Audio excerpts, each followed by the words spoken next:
this animation, what the fuck? There goes my ad revenue, but I don't care. I'm not censoring myself. This episode, man, oh my god, what a big set of shoes to fill. Yet, once again, Kingdom of Citrus have been just pumping out absolute bangers this season. Now, there is a lot to talk about in this episode, but before that, we have some very important updates regarding this series as a whole. So first and foremost, call me Wazikin, because my god, my premonitions have been coming true. We have confirmation that episode 12 will be a full hour long special. Yes, I know, oh, fantastic, praise be, oh, hallelujah. So anybody who was at all worried about the pace of this series needs no more reassurance, as you are getting a more than conclusive season. Because of this, I'm hopeful that they may animate some bonus chapter content that was cut out of this season so far, or potentially even start the newest arc of Main Abyss in the last episode. 1 hour is a lot of time after all, though it is doubtful. I'd rather them take their time though with that final episode and really flesh out the Iraburu arc in its entirety. That being said, I also want to point out the date in which it's airing. This series was confirmed to run a total of 12 episodes, but the final episode is scheduled for the 28th of September. But there's only 3 episodes left, and that's 4 weeks away. So either A, we were hopefully misled into thinking that this was only a 12 episode season, or B, there'll be a week without Main Abyss. Oh, the horror! If that happens, I'll try to make a video to help make that wait in between episodes a little easier via a character analysis video. In particular, the way in which the inhabitants of Iraburu's Narahade forms correlate with their desires. If not, that video will be uploaded after the series ends. Also, the Main Abyss video game by Spike Chunsoft is coming out, and I mean, it certainly is a video game that exists, I guess. I don't want to be a pessimist because, hey, it could turn out to be a very fun game, and I'm more than happy to be surprised. But that being said, I legit only pre-ordered it because I wanted the goodies alongside it. I'm pretty sure I've used that Blood JPEG before. But hey, that comes out soon, so if you're keen, go check it out. I mean, I'll be sure to snag a digital copy as well, just so I can potentially stream it when it comes out when I have the free time. Now that the tidbits are out the way, let's talk about this absolutely insane episode. Hello everyone, welcome to another Main Abyss Season 2 episode review. Today we'll be talking about Episode 9, The Return. So finally, I can say, we are entering the giant climax of this entire arc. This is officially the endgame, and my god, have they set the stakes perfectly well. The giant battle is about to begin, and there's only a few episodes left. But what's to come is just batshit insane. My favourite chapter in the entire series, Chapter 55, I believe will actually be getting its anime adaptation in the next episode. Or at least half of it will be adapted. If it follows this 2 chapters per episode pace, like it has in the past 2 episodes, then the next episode is the episode I've personally been anticipating since this series began. And then of course is the final episode, which will include chapter 59 as my second favourite chapter from this entire arc. But that's the future. Let's talk about the now. Fapta has finally made a grand appearance and the village is in its most vulnerable state. The membrane has been destroyed and now Fapta's long-term goal is within an arm's length. The total annihilation of the village. But before we get into that, I just want to say that the special treat that Kevin Penkin was hinting at in his newest tweet was not only fucking delicious, but also caught the eyes of Maria Issei, the voice actress for Reg. Clearly the seiyuu for Reg could also pick up the insane talent that is the musical team's absolute genius behind this series. That final song that plays out this episode gave me genuine chills, man. Like, as cool as Laputa's entrance sequence was, and the use of the incinerator for the first time in this new season, which was fucking awesome, the final sequence, however, just had me the most captivated, and it didn't leave an impression at all on me in the manga. This adaptation, man, it brings even the smallest details to life. But look, I'll talk about that more later. For now, let's focus on the manga comparison. So firstly, there was a bonus chapter that didn't quite make this episode at all. In fact, it's a chapter that's based immediately after the last episode and just before this one. But that being said, I won't be talking about it. Now, cease your crying. I have my reasons. I won't be talking about it in this review solely because I believe it will likely get an adaptation at some point in the near future. I can see it fitting quite nicely inside an actual episode later down the road, and it's a lot more important than the previous chapters I've mentioned in an earlier review. However, feel free to quote me on this. In fact, mark it in your calendars. When the anime series finishes on the 28th, check out on this channel, chapter 51.5, to experience that bonus chapter. And if you're lucky, you watch the first 5 seconds and go, oh wait, the anime already animated this. It's honestly a very sweet and endearing chapter that just adds to Fapta's character and expands on the language of Iraburu.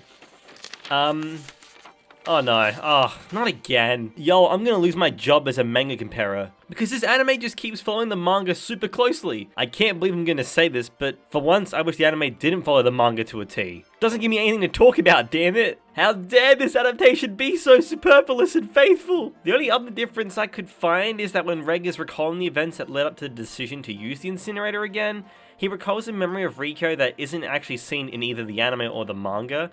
It's a small panel that shows Riko in this village showing Reg Prushka's new form. My guess is that it happened shortly after the Ogasami was defeated in episode 6. And that's literally it, to be honest. Well, look, no matter, because I want to sing some praise about the episode anyway. So let's go through a quick synopsis of the episode. We reunite with Fapta and Reg. Fapta has given Reg her arm and a piece of her ear to use as a bartering tool with Belaf in order to retrieve Nanachi. The only catch is that he must fulfill his promise to her from long ago. But more on that later, because tummy tickles. After one of the cutest interactions in this body horror child mutilating series, the interference unit known as Gabaroon to Fapta explains that the creatures of this layer are attracted to the smell of Fapta's blood, so Reg and Fapta make haste towards the village as the freshness of her limbs affect its value. Reg reunites with Riko at the village entrance and he exclaims that he'll explain everything once inside. After Riko exchanges a few glances with Fapta, she and Manya go to meet with Reg inside the village. Fapta also points out how it appears that Prushka now looks very nice, which should give you an answer to a previously stated question, but if you haven't figured it out, I'm not going to say anything else. Opening plays, bada bing, bada boom, and we are inside the village and we see my favourite two wives on screen. But unfortunately, Irem herself cockblocks Pakian because she's reacting to Fapta's arm. The village reacts in a screeching pain, as this is a level of value that shouldn't exist within its walls. Vaiko explains that while Reg wants to barter with Belaf ASAP, if Belaf sees a piece of Fapta in its rawest form, he will likely freak out as he has done so in the past. She asks Reg how he obtained that piece of Fapta, and he explains that he made a deal with Fapta to create an opening for Fapta to enter the village via the incinerator. Reg, however, couldn't do this in the past because he was searching for his Haku, which we learned in episode 4 means the highest value thing, and needed to save his incinerator for the journey upwards to find his Haku. Best boy Wazukin appears due to the chaos the village is in due to the insanely high value that's appeared, and he confirms with Vaiko that the group have actually heard of the village's origins, and asks Riko if she has come to hate him due to the decisions he made as the Ganja Corp leader. She responds with essentially, "I don't have enough Twitter receipts to judge you yet."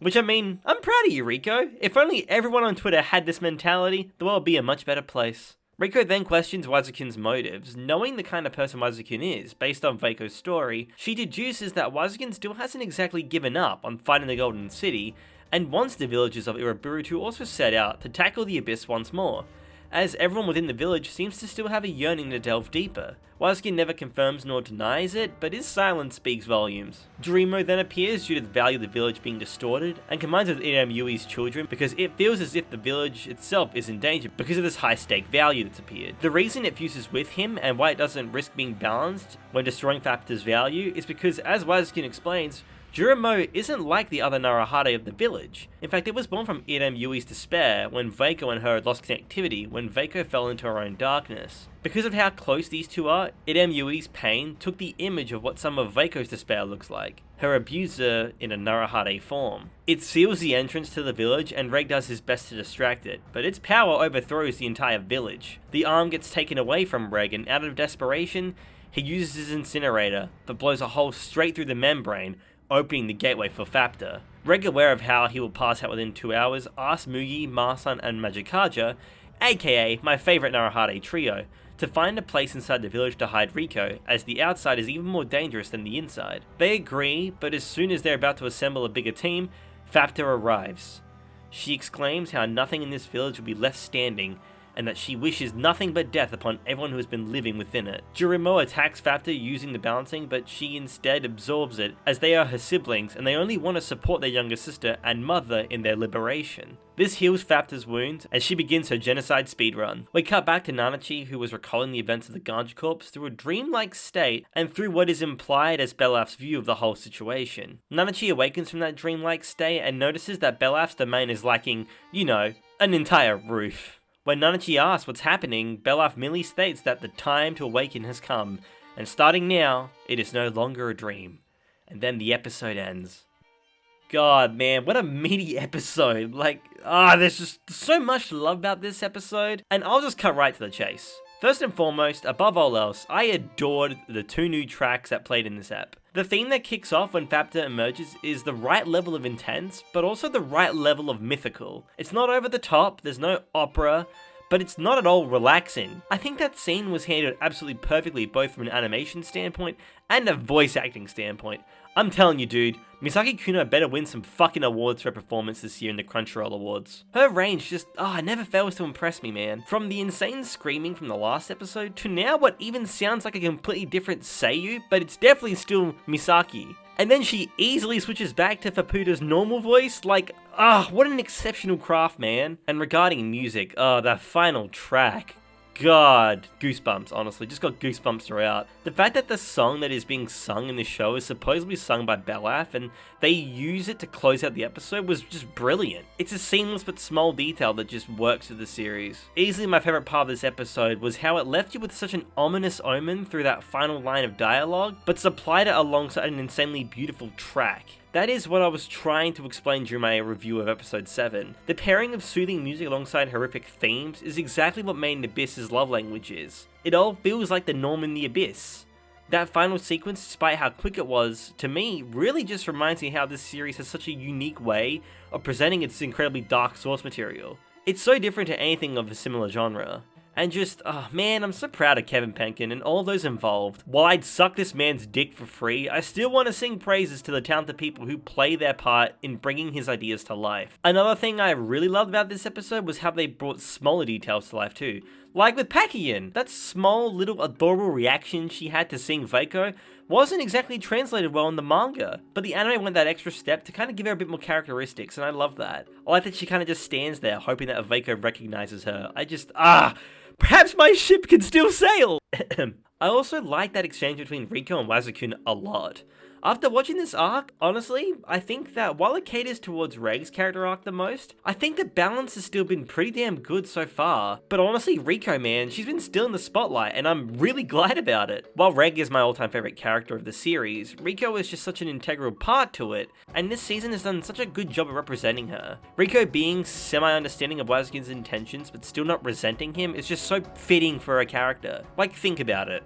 Riko was so happy to lose her arm if it meant she could push forward into the abyss. She was willing to give herself up if it meant continuing on this adventure with her friends. She consistently puts herself in harm's way time and time again because she not only just cares about her friends' safety, but she also wants to see her journey to an end. When she realizes that Wazukin could potentially want Riko to use the Cradle of Greed, knowing the terrible body horror that could await her, she still doesn't resent him, because she too understands that longing that comes with the abyss. She wouldn't stoop to Bondru or Wazukin's level, but she too could more than sympathize with the idea of doing whatever it takes to bring dreams to fulfillment. Doesn't mean she'd use other people to make those dreams a reality, but she is more than willing to put herself in those situations. And that kind of mentality is absolutely required for a White Whistle. In fact, now that I think about it, Wazukin could also totally become a White Whistle with that mindset. Homie isn't quite as irredeemable as Bondru, but when it comes to making those tough decisions, he has proven time and time again that he very much could. Just, man, such stellar character writing, honestly. Also, that incinerator sequence was phenomenally handled in this episode too.